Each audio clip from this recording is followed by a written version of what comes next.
everybody. My name is Haley Mitchell-Haugen, and I am the editor of Sheila-Na-Gig Editions. Tonight, we are celebrating the work of California poet Clifton Snider and the release of his book, Stubborn Heart. I've known Cliff for over 30 years now. It doesn't seem possible that we first met when I was a teeny bopper undergraduate at Cal State Long Beach, and Clifton was one of my professors and became one of my friends, and here we are all this time later, and I have the great honor of publishing his book through Sheila-Na-Gig Editions.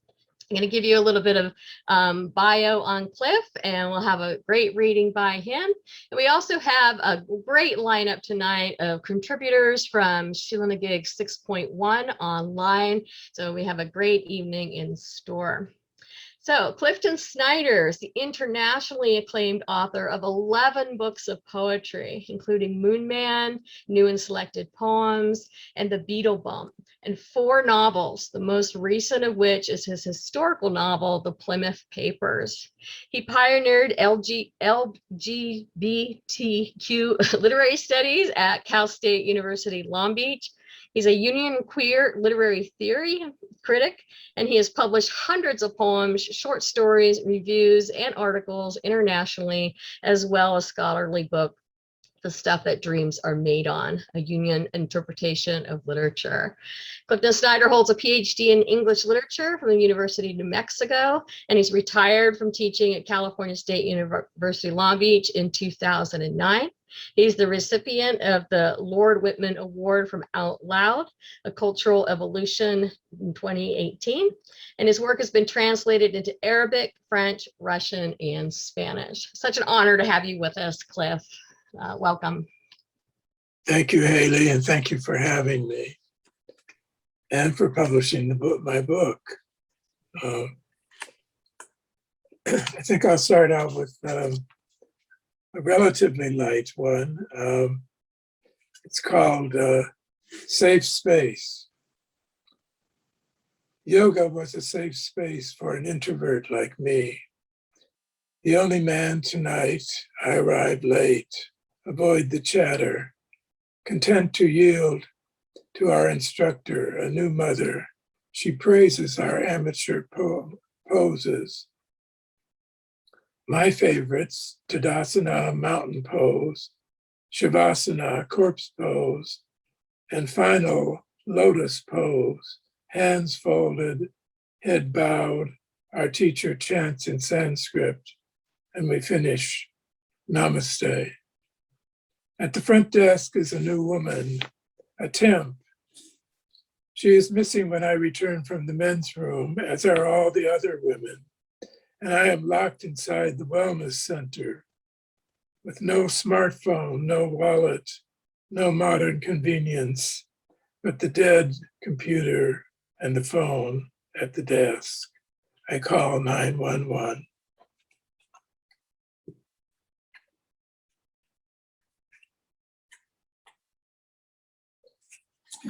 All right.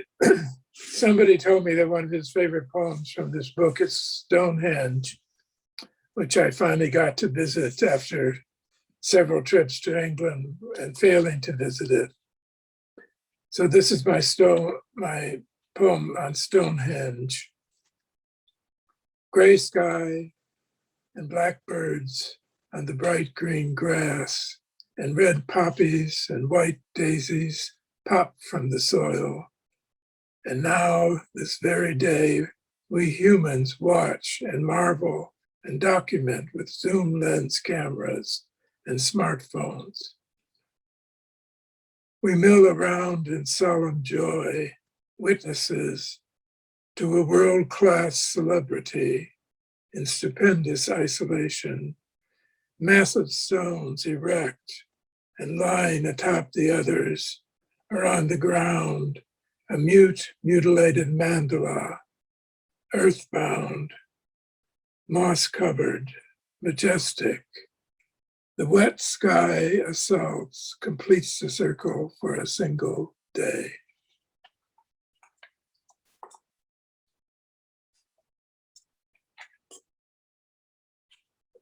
Now a poem that Sheila-Na-Gig published, Balm in the Cuban Night, for George, or actually Jorge Luis. It's also George. But we sit on the concrete wall marked in black graffiti, Havana's Malecon,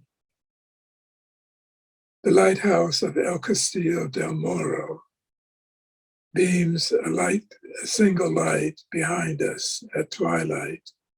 Arms around each other, we pose for the camera. Compelling deep brown skin glows within her light. Smile of a model from Santiago de Cuba. Next to the older poet, pale, who could that be? Pale with skin alight and gray mustache.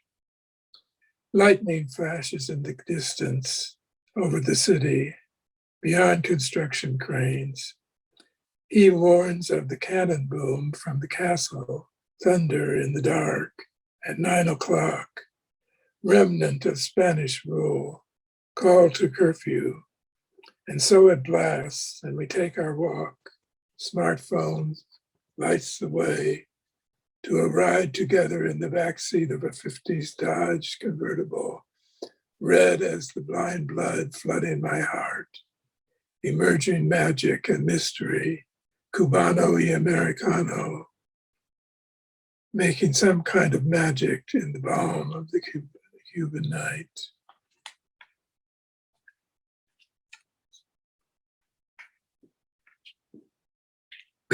Okay, here's a sort of long one. As you can tell, I write about my travels, and I had wanted to see the whirling dervishes in Istanbul for ages. Finally got to see them. Watching the Mevlevi Sema ceremony, TV introduced me, the whirling Samarkand's, men in white full-length skirts, swirling in gentle circles, circles within circles within circles. The physical transformation into spirit in a marvel of mystical space. I looked for the young, handsome ones and found them dancing into ecstasy. I saw their conical hats that symbolized their tombstones. Black cloaks they shed are their tombs, and the white skirts their shrouds. In circles they march. They greet each other soul to soul. They cross their arms, unity of one God. Today, as I watch, I see 10 clean-shaven men with 2 other superiors, the sheikh standing for the prophet, sitting at his post in the back, chanting, bowing in prayer, and another, the bearded one, kisses the seated one and walks among the swirling circles like a mentor among a swarm of holy supplicants who seek only peace and connection, lovers of each other and of us who watch. Like a servant of one of them kisses his fellow Samarkand's and their cloaks, covers them at ceremony's end as they sit in preordained fashion in a circular room of many levels. From the start, I listen, for Sema means to listen, to hear, as the man in the balcony stands, intones verses from the Quran and Rumi, and the others, all in black robes and conical hats, make music, and I listen for what I've come to hear. Nay, the flute, oldest instrument, symbol of divine's breath of life. Below this sacred band of men are dervishes, head leaning right, right hand raised up in prayer toward heaven, left hand facing the earth, gentle tilt of giving what they receive from God to the people melding the opposites, this moment of utter serenity. Here there is no male, no female, or rather there is a circle of both, dissolving differences, whirling away wishes, pain, pleasure, ties to the physical world, the magical flight via dance to the ordered ecstasy that spins everything into one.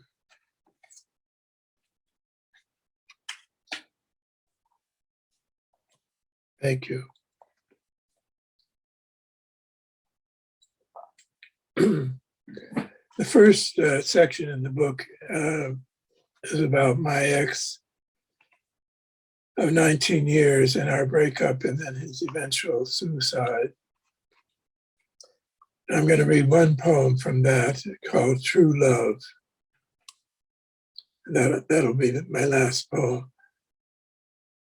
My GPS guides me through unknown territory, undeveloped landscape of rugged Southern California's hills, San Gabriel Valley, clotted with townhouses, packed tight.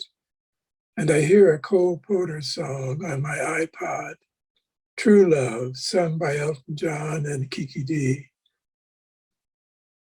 Why does his image penetrate my mind? Some layer of my nervous system, some portion of my brain, some muscle, call it my heart, belongs to him.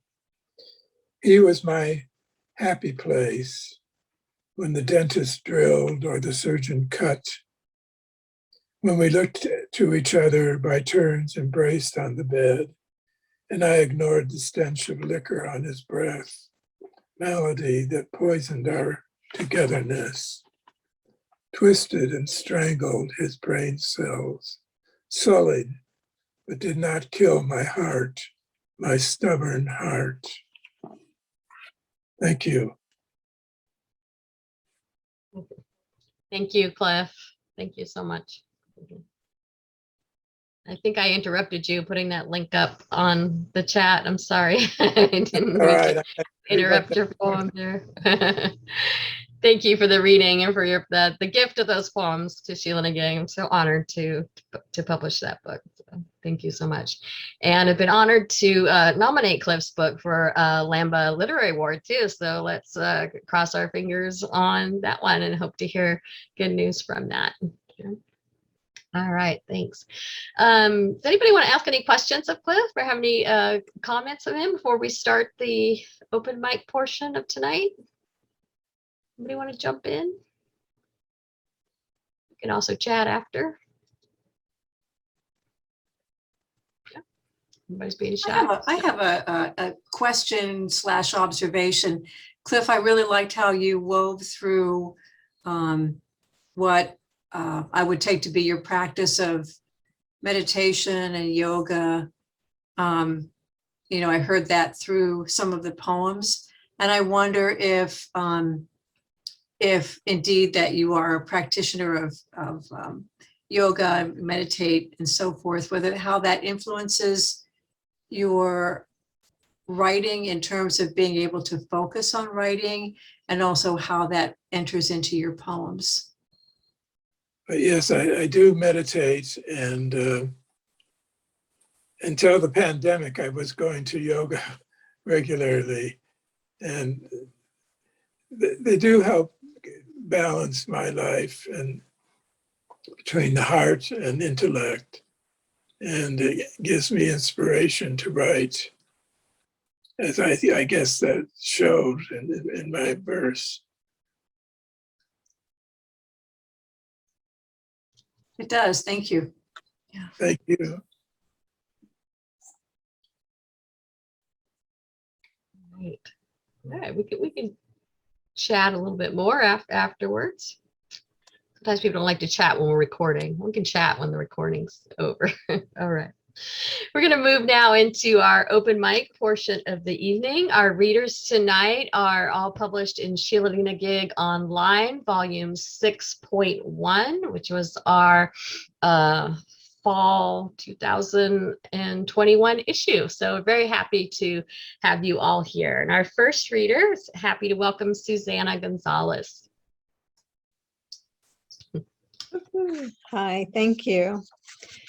The first poem I'm reading was the poem that was published in Sheila-Na-Gig, Street Art.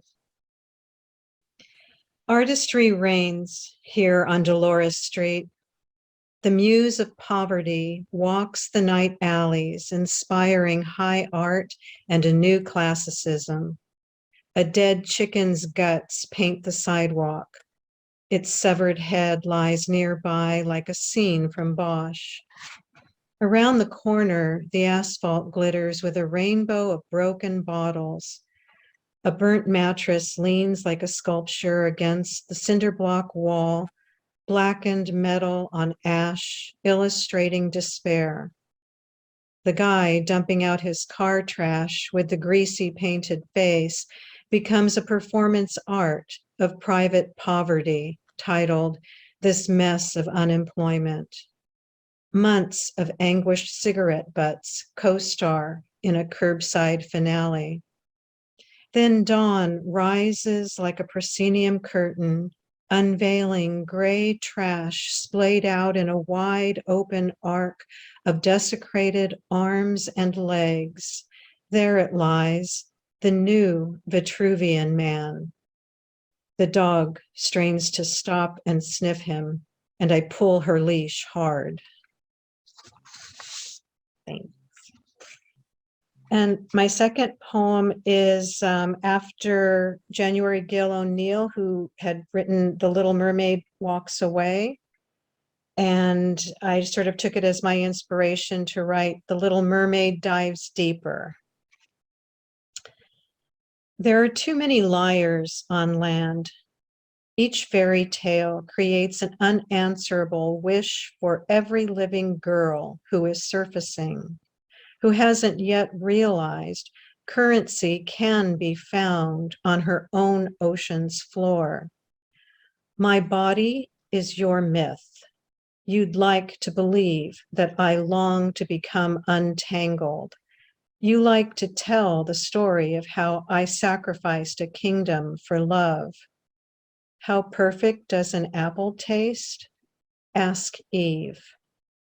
I am not flawed. It is my nature to swim.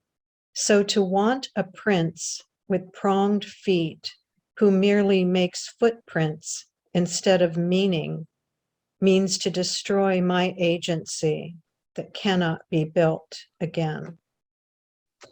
Thank you. Thanks, Susana. I didn't see that one. I would have taken that one too. That was great. Thank you. Thanks. Thanks. Our next reader tonight is another pal from the Long Beach environs. This is Donna Hilbert.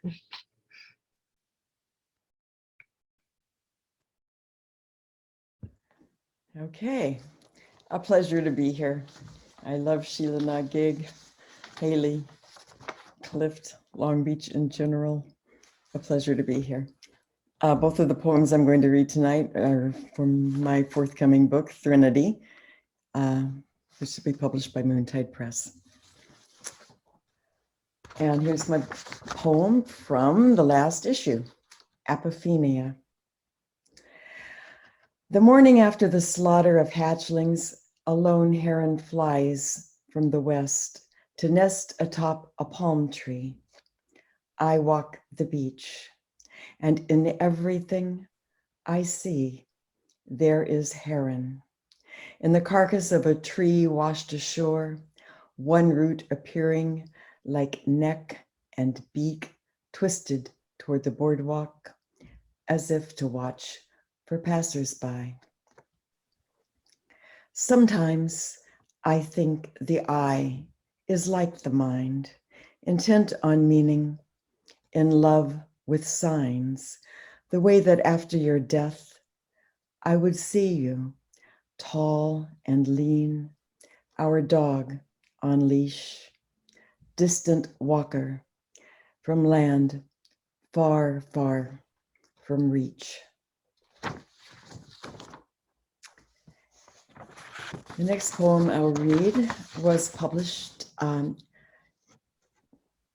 in Gyroscope, and It's called Risotto. Down again. Tonight, it's the purple of heirloom tomatoes I slice into olive oil, garlic, red bell pepper, short-grained rice, a pinch of saffron or two. I add broth 1 ladle at a time. I stir the rice, and I am stirred by Beethoven's sonatas alive in the fingers of Emil Gillis, and stirred too by the winter setting that fills the window I look through to the sea from my station at the stove. When the waltzing sonata begins, I cry into the copper-clad skillet I used for sautéing petrol sole and for making frittata and risotto. No need for a special pan. No need to steep a broth from scratch. Bouillon paste from a jar plus water will do. Beethoven wrote 32 piano sonatas. Emil Gillis recorded all but 5 before he died unexpectedly in Moscow. Sviatoslav Richter believed the KGB had killed him, fearing he would defect to the West. You might add lemon zest, capers, or olives if your risotto needs more zing.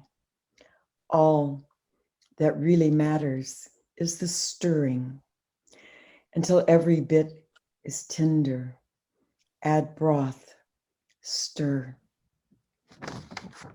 Thank you. Thank you, Donna. I remember reading that poem in Gyroscope. Lovely. Your poem in Gyroscope was stunning. Let's all pat each other on the back about our lovely study. Well, I can't help it. Is that why we're here? Come on. Sorry. No, it's great. And I just want to encourage you guys to put links again in the chat for your books that are available, and also if you're editors, put links to your journals too. We have some amazing editors here tonight too. All right, thanks, Donna. And now we're moving on to Daniel Edward Moore. Welcome, Daniel. There we go. Hello, everyone. Glad to be here. So I am coming to you via Whidbey Island, Washington, 60 miles north of Seattle, in the middle of nowhere, on the edge of America. So I am so grateful to Haley for supporting my work over the years and for being in this last issue again. And just to being part of this tribe is such a pleasure, such an honor. I have a book called Waxing the Dents, came out in February 2020. It was the finalist for the Brick Road Poetry Prize and never got a chance to see much daylight due to the pandemic, but I hope someday that will change. So I'm going to share 2 pieces with you tonight. The poem from Sheila-Na-Gig, Dare I Say Nostalgia. I used to think loving deeply was measured by how easy it was to burn the world left behind and use the ash for growing things. Green stems burdened with hysterical thorns, razor-sharp steps on the ladder of light, ending at the door of bloom. I used to think flowers were memory's way of making the vase a coffin, where beauty and the death of beauty gathered to drown their unloved parts in a silhouette of blue. I used to think the changing of seasons gave me the right to be a Category 5, a prophetic exhalation of prairie clothesline, making feather boas for the simple and kind who love warring with the wind. I used to think back then was better. I used to make love with the rearview mirror, but now it needs a stranger to drive.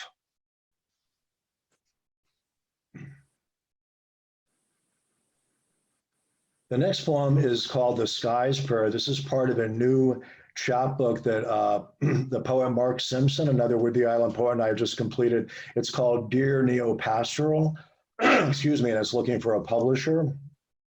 And it's 18 poems that deal with the environmental, ecological, personal trauma that we're all experiencing as a result of the state of the world. And this is one of my poems in that book. It's called The Sky's Prayer.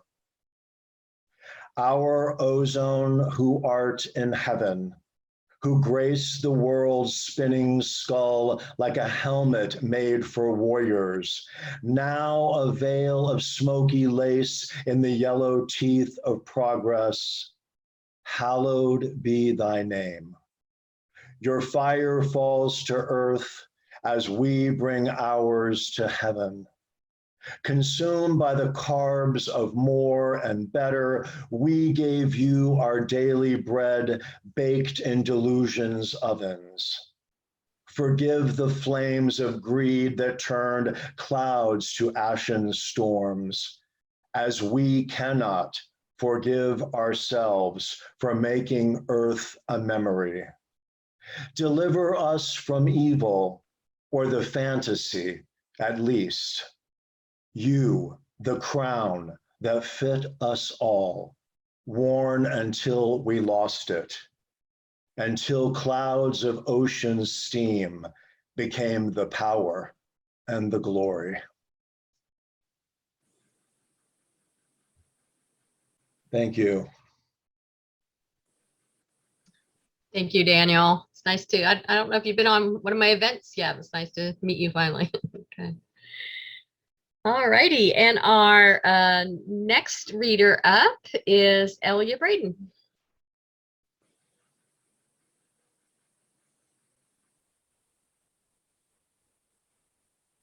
Thank you, Haley. Wow, this is such a great reading. And I'm so excited to be included in this issue. As by way of introduction, I'm one of the assistant editors of Gyroscope Review, and so happy to have published Haley and Donna and Betsy and Toti. And if there's more of you in here who have been there, I'm sorry, Penelope. Yeah, it's been an exciting 2 years. And I'll add the link into the chat for anyone else who's interested in our next submission period coming up. Our current issue, the Crone issue, is coming out October 1st, and it's amazing. I'm super excited. And we're also going to be coming out with our Best of the Net nominations this week, which I'm very excited about. So yes, and I have a book that I'll also put in the chat, Open the Fist. Came out last year from Finishing Line Press, right in the middle of the shutdown. So I still have a box of copies here, so you can either buy it from them, or if you want to contact me, I'll put in my email address and I can send you a signed copy, since I still have many of those to send out. It's been an interesting time. So the first poem I'm going to read is the one that was in Sheila-Na-Gig, and it's called Bread and Strangers. And it was inspired by our first pandemic, Rosh Hashanah. Bread and Strangers. There's an epigraph. Surely God is in this place, and I did not know it. Genesis 28:16. Mingling in congregations of unnamed faces, I have chased God through many doors, taught at my mother's empty breast that hunger is a testament to faith.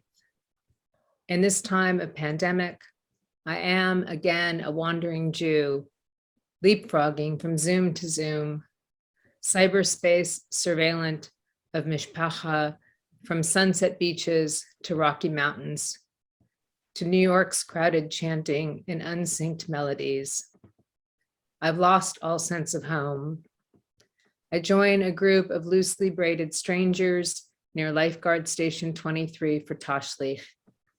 In masks and non-latex disposable gloves, we gather empty bottles, cigarette butts, a used condom, a lonely red toy shovel as our tikkun olam.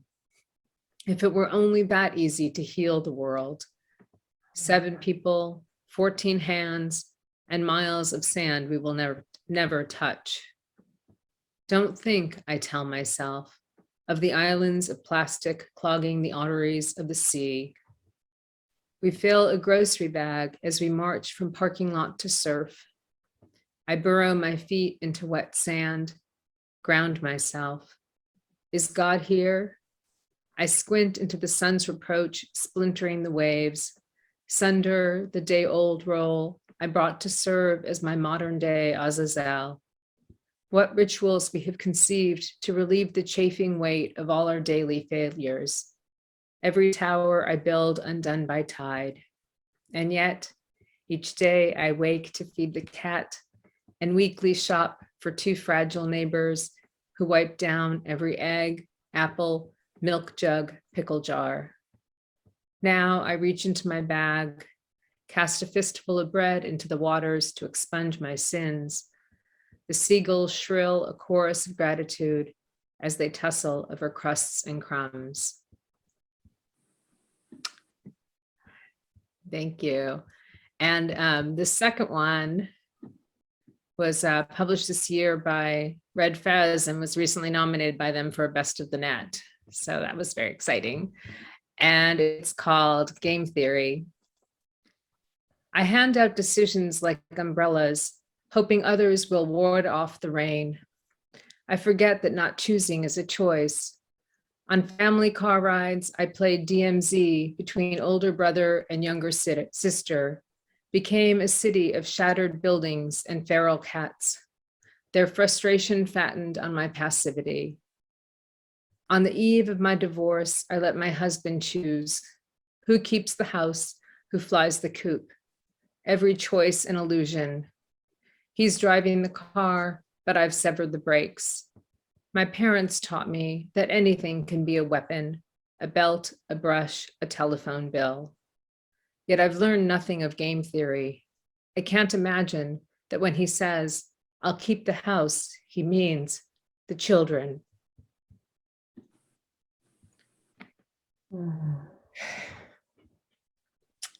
Thank you.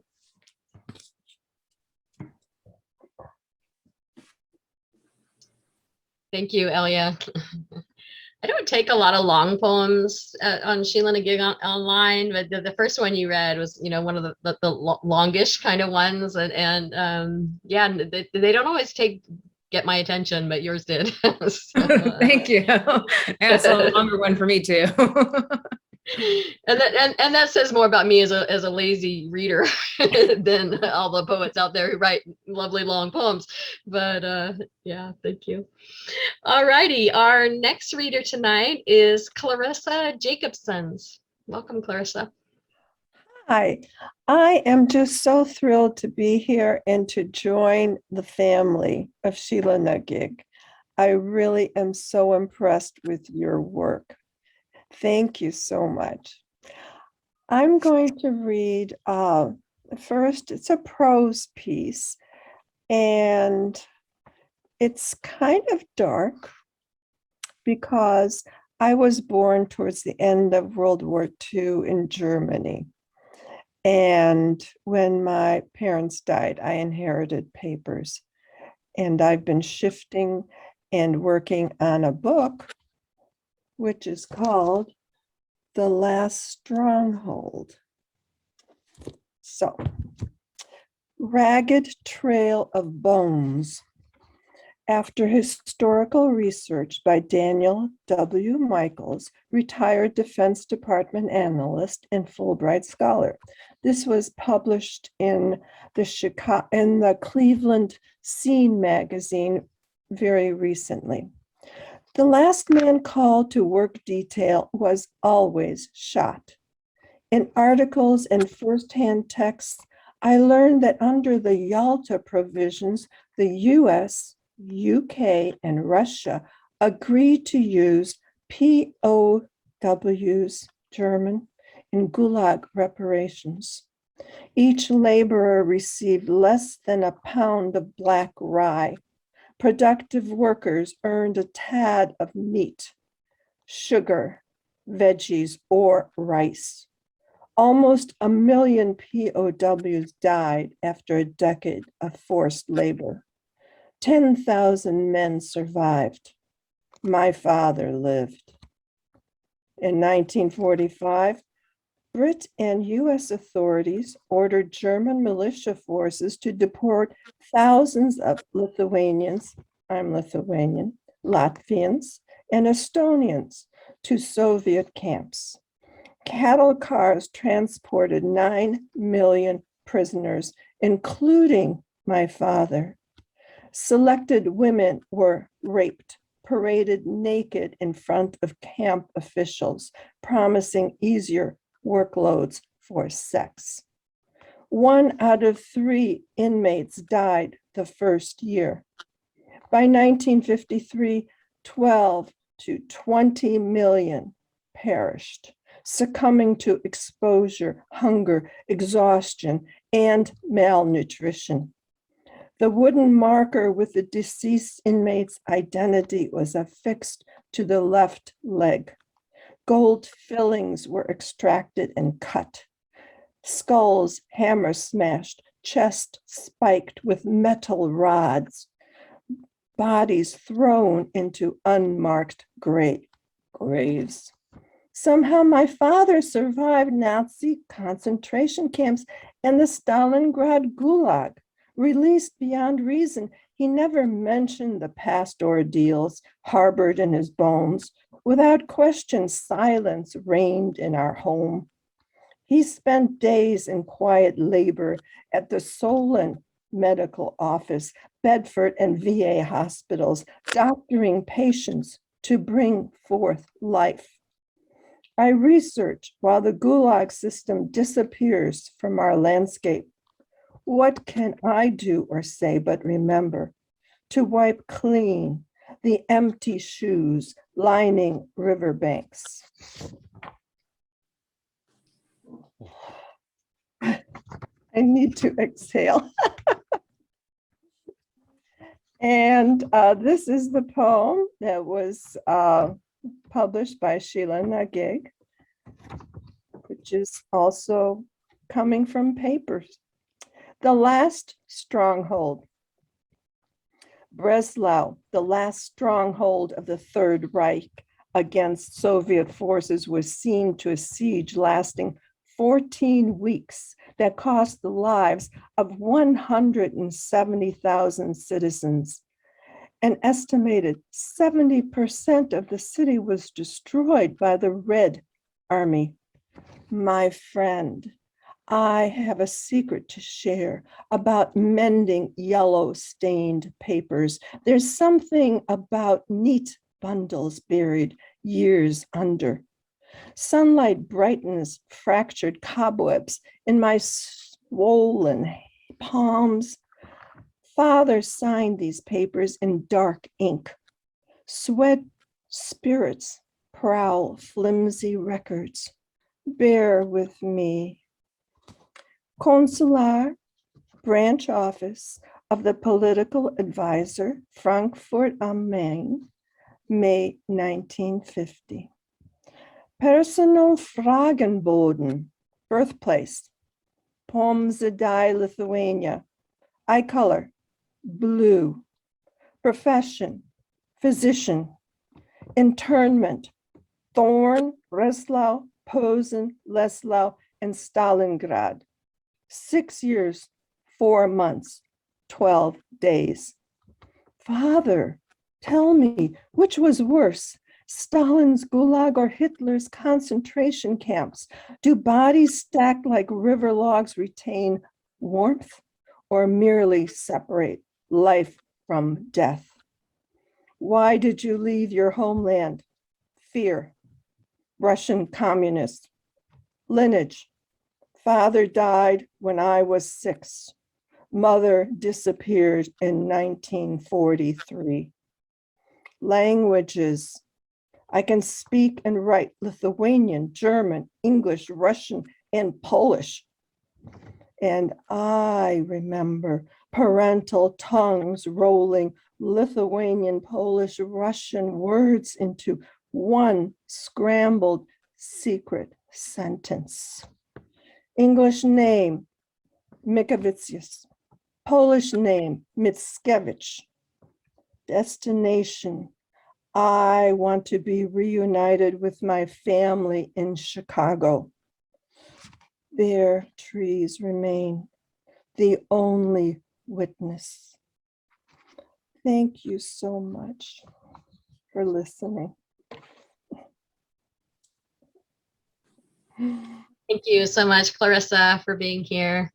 And that poem, that you read is such a different piece for Sheila-Na-Gig, especially how it appears on the page. But I just remember being so moved by it, and so thank you for reading it. My sincere pleasure. My aim is let's not forget the past, and that's why I'm writing and editing a book of poems as such. Thank you for the opportunity. Welcome. All righty, we are continuing with our star-studded show here tonight, welcoming Joe Cottonwood. So happy to meet you, Joe, online here. It's a pleasure, and it's an honor to be among this crowd here, to appear on this stage with you all. I'll read the poem that is in the current edition. Just a little background. My day job, I'm a contractor, and we recently had wildfires run through our mountains here, and just missed my house. So that's the background that led to the writing of this poem, this first one. It's called We Should Show More Love for Bolts. We should show more love for bolts. I tell Roy he bought the wrong bolt. Black iron, they'll rust in this forest, this rain. We're building his cabin way out nowhere. I build to last. Roy returns to the tiny country store where the hardware man laughs and says, "Those bolts will be there when you and I are long gone." Building a trellis with my teenage son, who is my summer hired hand. We are bolting posts to concrete anchors, placing a steel ring on a bolt. I show the boy how one side of the washer is dull, one smooth, and I want him to place the shiny side out, even though the clients won't care, and in fact, nobody will ever see, hidden by shrubbery and dust. Still, I want the smooth side out because I know, Dad. He laughs. After wildfire, I return with Roy down a washboard road through moonscape. Roy is shaky, hair trigger. The cabin of 45 years is now smoldering debris. We kick boots through rubble. Look, he points. The bolts, still there. Roy grabs me in a bear hug that lasts so long, holds so tight. I wonder if he'll ever let go. The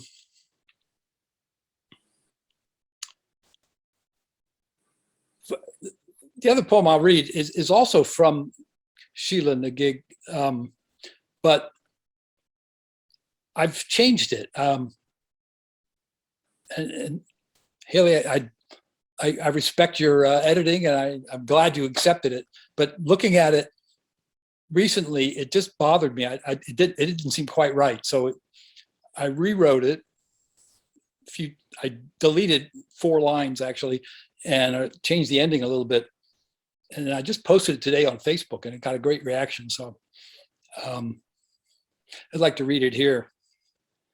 It's called Steps to Closing the Cabin at Silver Lake. Steps to closing the cabin at Silver Lake. Remove pallets of dock, still slimy with summer, leaving only a stub. With friends, toast the beefy sunset from rare to well done to salted with stars. Walk friends up the trail to cars. Sidestep worried glances. Say you're fine. Say goodbye. Listen as loons unseen beseech, locate, gather their lovers. Be fine. Awaken to half a gray moon in half a gray night. Equinox, fog, half everything dark. Bury compost, burn burnables, drain the pipes. Store the hummingbird feeder, all gone south. Bike a final ride among hills, once cleared as dairy pastures, now reborn as deep woods, maple to hemlock, toppling old stone fences, a century of second growth. Bike to the ancient farm where some stubborn fool, God bless him or her. You know what? Those are the lines I deleted. Wonder if the heart has second growth. Return by bike to the stub. Strip, jump, gasp in bone chill, swim briefly as your penis shrinks to peanut and testicles try to re-enter your torso. Dry yourself, dress warmly. Walk through a final inspection inside. Linger next to a little glass jug where she would leave wildflowers. Watch as a bumblebee, yellow and black, drops with a thump from the sky and crawls the windowsill with fuzzy grit, seeking color, entry, warmth. Imagine on raggedy wings you fly.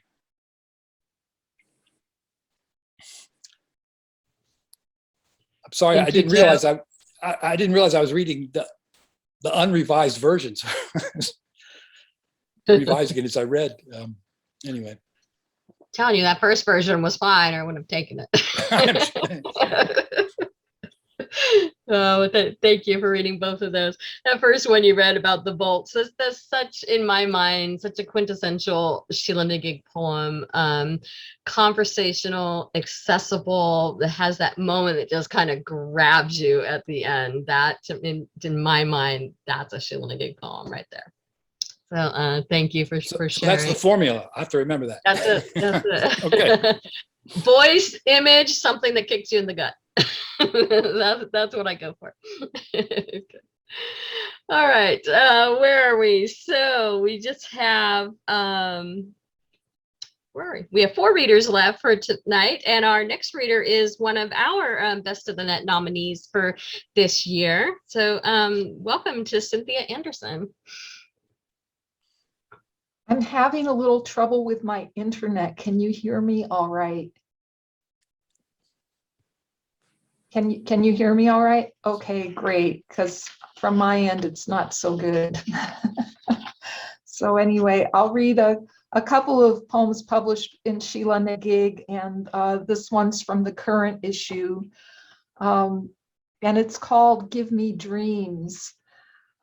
It was inspired by something that happened to me about a year ago. I was told by an eye doctor that I might possibly have glaucoma, and testing ensued, and it was decided I did not have glaucoma, and I got a second opinion also, and no.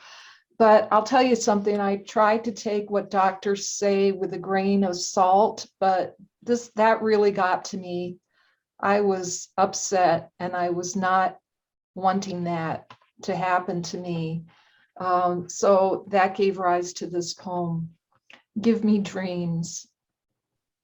Skeins of color arrayed in rows, so close to the border of waking. A respite from the new diagnosis, no thought or worry can solve. Give me this place where I can see worlds unknown or imagined, where no one ever goes blind, where marvels remain unexplained, their reds and oranges and yellows, like suns that never set, species that never go extinct, bodies that never wear out, from burdens or betrayals. Give me stories I won't remember when my eyes open.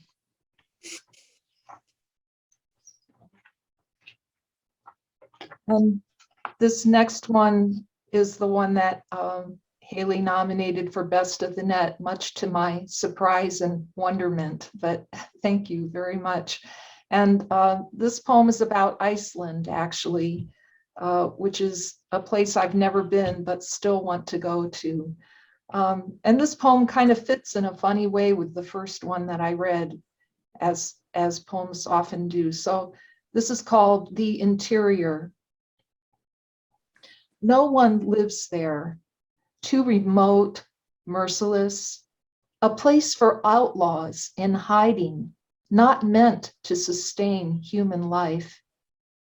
The wind can rend skin from flesh, the cold take your eyes. Yet you yearn for this waste of glacier and desert, volcano and lake, an untamed wilderness shaped like a heart. Something waits for you on the knife edge of danger.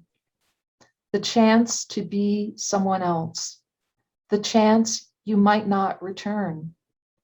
The chance Earth herself might sing in a voice you can hear. That's it. Thank you. Thank you, Cynthia. Thank you for reading both of those. Appreciate it. Okay. All right, our next reader tonight is a frequent contributor to Sheila-Na-Gig, and that is Betsy Mars. Hi, everybody. Can you hear me all right? You can hear me? Okay. I'm really happy to be here. I've signed up for it a while ago, but I've been in a little bit, as Donna knows, kind of a, I've kind of retreated from the world. So it's been really good to be here and listen to you all, and force me to get on, actually put my makeup on. Anyway, the first one I want to read is the recent one in Sheila-Na-Gig, which was written, it's been, as everyone has said, it's been such a tough year and a half actually. And I had this past year my uncle, who was my age, who was more like a brother to me, died in March. And that was unexpected. And then my stepsister, who was about my age, was died in a hit and run. And then I've also gotten close, thanks to Donna, to Barbara Crooker, and she's had a terrible loss this year of her husband. And so anyway, this poem came out of it, and it's titled Shelved. I bookended my year with death, and in between there were volumes. Slim paperbacks, underwritten, graphic novels with their sudden turns, Faulkner-like passages where nothing seemed to go on forever, and then a sudden end. There were crime novels where the culprit got away with murder, almost too good to be true stories that always end too soon. Other lives soaked in so much drugs and alcohol, they put Hunter S. Thompson to shame. I'm not putting the blame on the authors, but I would have liked some different endings. And then given the way I've been lately too, I'm also missing a lot, so I didn't realize that I could read a second poem. So I was hurriedly trying to decide, and I decided to follow Donna's example and read a poem from Gyroscope that I was so grateful to have there. And I love that journal also. Sheila-Na-Gig and Gyroscope are two of my favorites. I'm so proud to have been published in both with all of you, a lot of you. And this one, so I haven't ever read this out loud. It's called Passing. I stood with the commandments, followed them to the letter. I hid who I was, hitchhiked through churches, looking for a handout of spirit. A whiff of God riding on the swing of incense in a thurible, hiding the smoke of shoplifted cigarettes. I kneeled at the altar of the toilet, trying to be thinner, to shed the weight of guilt, to blend in with all those sinners. My lighter friends in their plaid skirts, eating fish dinners on Fridays, handing over their wrongdoings in the Sunday confessional. In my 4th grade photo, I wore 2 chains, a cross, and a silver Star of David, and I believed I had it covered. Thank you. Thank you. Thank you. Thank you so much, Betsy. Thanks for being here. Our next reader tonight is another one of our Best of the Net nominees, and that is John Palen. Welcome, John. Okay, thanks, Haley. I'm joining you from Urbana, Illinois. I grew up in small towns in the Midwest, and I write a lot about them. So I'm going to read 2 poems from the last issue of Sheila-Na-Gig about small towns, and the titles characterize them not by name, but by population. So this is population 2,422. A slight breeze at dawn stirs the catalpa grove, a rustling of old violence hushed for 100 years. The sharp smell of hot asphalt at midday on the main drag, diesel exhaust at the 4-way, the bar's wooden floor stale with spills. No shade for a man in his own shadow, no place to go, finally, but home. All night, the air conditioner shutters on and off, on and off.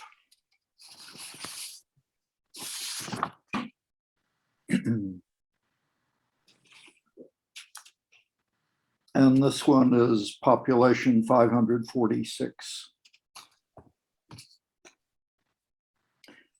Tracks cut the town in half. 2 bars, a store, and a church on one side, shaded homes on the other. Elevators that once rumbled with cascades of grain stand empty now. Children play red light, green light on an abandoned spur where grass goes to seed in the rail bed. There's no interstate access. The villagers have made peace with that. Amtrak never runs on time. Freights pass through whenever, blocking grade crossings at will. No clocks in the mountain monastery, says the man who keeps the produce stand, a refugee gardener who washed up from Saigon in 1975. Thank you. Thank you. Thanks, John. I enjoyed those population poems when you sent them in. They're little poems. They're much smaller than we're used to from you. And John's Best of the Net nominated poem is in our winter 2020 issue. If you guys want to check that out online too, it's called The Back Shop. All kinds of fun. All right, we are wrapping up tonight. We have one more Sheila-Na-Gig reader, and that is Toti O'Brien. Thank you, Toti. Nice to have you again. I'm very happy to be again in this group. So since I read that, I'm going to read the poem that is in this issue, and then a light poem because it closes. Resurrection. I will die as if surrendering to a stampede of horses. Mine will be the glory of their hoofs, tramping the outline of what was my body, but will instantaneously melt into burning asphalt, flatten into the shape of a freeway, like Daphne morphed into a bush when chased by some lustful god. In a flash, I'll stretch into myriads particle, crushed stone and thick oil. After the stampede will come carriages and the equanimity of tires. On my right, ocean waves, my left side will skirt a rugged cliff. There will be a turnout where a car will stop to allow rival siblings to get out and scream their bitter truth. From the turnout, they'll notice a cove, a sunbathing girl, head tilt back, staring at the hillside behind her as it smoothly tumbles towards the beach. She will sigh, mesmerized by the soft curvature of the slope, by its promise of bliss. Past the girl, past the ultramarine expanse, will loom another shore, and someone will claim to have seen Morgana that morning. They will claim the other coast turned upside down, mountain tops, rooftops, steeples probing the deep, deep blue waters, people's feet suddenly brushing the sky.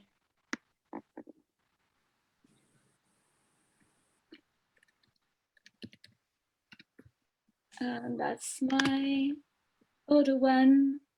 Artist life, morning, Mona Lee, Mon Elise, as Leo liked to call you. But when he, before the conference, tried to open the file on his laptop that contained the notes he had jotted about you, the damn machine wouldn't work. Something wrong with login, keywords, touch identities. When he scanned his French passport, the screen showed an error message, untitled, not entitled, untitled, then it went black. When he tried to scan his green card instead, the screen blinked, inspired, maybe expired. So he was lost in technology. And once he climbed on the podium, he messed up the story of your smile, story of your Kunda, the playful, you, the jocular one. Without notes, he couldn't recall. He had reached the age, see, when memories toss and turn in the brain like kids left alone in a nursery room, bored, unsupervised. Plus, the mattress at the motel was of horsehair, thin and squeaky, and it pricked his skin through the fabric, and the roll they served him for breakfast with his stingy side of butter and jam like Dante's was sour, tasted of nostalgia and salt. Thank you. Thank you, Toti. Nice to hear you again. Thank you for all our open mic readers tonight coming out to celebrate our starting our 6th year of Sheila-Na-Gig online. And thank you, friends and supporters who've been here listening. And again, thank you, Cliff, so much for the honor of being able to publish Stubborn Heart and to celebrate the release of this book. And the book came out in the summer, just getting around to this, but so excited to have that opportunity. Thank you so much, everybody, for being here.